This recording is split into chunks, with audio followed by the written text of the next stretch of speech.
जो अपने घर में पहली बार पढ़ाई कर रही है, पहली बार घर से बाहर निकलकर सार्वजनिक जीवन का सपना देख रही है, उसके पास ना संसाधन है, ना नेटवर्क है, ना राजनीतिक समाधान है, बिना उपकोटे के वह इस व्यवस्था में कैसे पार्टिसिपेट करेगी? महिलाओं के आरक्षण को जनसंख्या के आंकड़ों से जोड़ने पर तुली है तो आधी आबादी जिसे कहते हैं, महिलाओं को उनकी जनसंख्या हिस्सेदारी के साथ 48 से 39% आरक्षण देने का काम करे। महिला विधेयक को डिलिमिटेशन और सेंसस से डीलिंक करके 29 में लागू किया जाए। ओबीसी महिलाओं को आरक्षण दिया जाए। देश की रिलीजियस माइनॉरिटीज की महिलाओं को भी एक कोटा इसमें दिया जाना चाहिए और गरीब वर्ग की महिलाओं के लिए राज्य द्वारा चुनावी खर्च का प्रबंध किया जाए। हमारा संविधान एक स्पष्ट ढांचा प्रदान करता है। आर्टिकल 82 ये सुनिश्चित करता है कि परिसीमन जनगणना के बाद हो और आर्टिकल 81 और 170 ये सुनिश्चित करते हैं कि प्रतिनिधित्व जनसंख्या के आधार पर हो ताकि हर वोट का सामान्य मूल्य रहे। लेकिन ये बिल सीधे एक व्यक्ति एक वोट के सिद्धांत को प्रभावित करता है। माननीय अध्यक्ष महोदय, स्थिति और चिंताजनक हो जाती है जब हम परिसीमन आयोग को दी जा रही शक्तियों का आकलन करते हैं।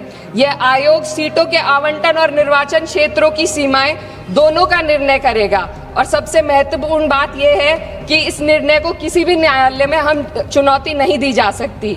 इससे ऐसी स्थिति उत्पन्न होती है जहां सत्ता पक्ष पूरे देश के पॉलिटिकल मैप को अपने लाभ के लिए बदल सकती है, वे भी बिना किसी न्यायिक निगरानी के। इस शक्ति के दायरे को समझने की जरूरत है। आज सीमाएं तय करेंगी कि कौन किसका प्रतिनिधित्व करेगा, किस समुदाय की आवाज सुनी जाएगी और किसकी नहीं। महोदय, डेमोक्रेसी में पावर के साथ साथ चेक और बैलेंसेस होना बेहद जरूरी है। सरकार एक ऐसी संरचना बनाना जा रही है जहां पावर केंद्रित हो और जवाबदेही अनुपस्थित हो, और जब इतनी व्यापक शक्तियां बिना किसी निगरानी के दी जाती है तो ये केवल एक तकनीकी चिंता नहीं रहती, ये प्रतिनिधित्व की निष्पक्षता को प्रभावित करती है। माननीय अध्यक्ष महोदय, ये विधेयक लोकसभा की सदस्य संख्या को 50% बढ़ाने की बात करता है, लेकिन इतनी बड़ी वृद्धि संसदीय कार्य प्रणाली में किसी सुधार के इस सदन की प्रभावशालीता को कम कर सकती है। एक सदस्य के बोलने का समय घटेगा, समितियों के संचालन को कठिन हो जाएगा और छोटे दलों के लिए अपनी बात रखना और चुनौतीपूर्ण होगा। मेरी मांग है कि सरकार संसदीय सत्रों के नंबरों को भी बढ़ाने का पहले गारंटी दे। अध्यक्ष महोदय, मैं बहुत जरूरी बात रखना चाहती हूँ, 2 मिनट दीजिए। महिलाएं कोई होमोजेनियस ग्रुप नहीं है, ये एक समान एक रूप समूह नहीं है। उनकी वास्तविकताएं जात, वर्ग और सामाजिक पृष्ठभूमि से निर्धारित होती हैं। फिर भी यह विधेयक इस वास्तविकता को नजरअंदाज करता है और पीडीए समुदाय, विशेषकर ओबीसी महिलाओं को पूरी तरह बाहर कर देता है, जो इस देश की बहुत बड़ी आबादी है।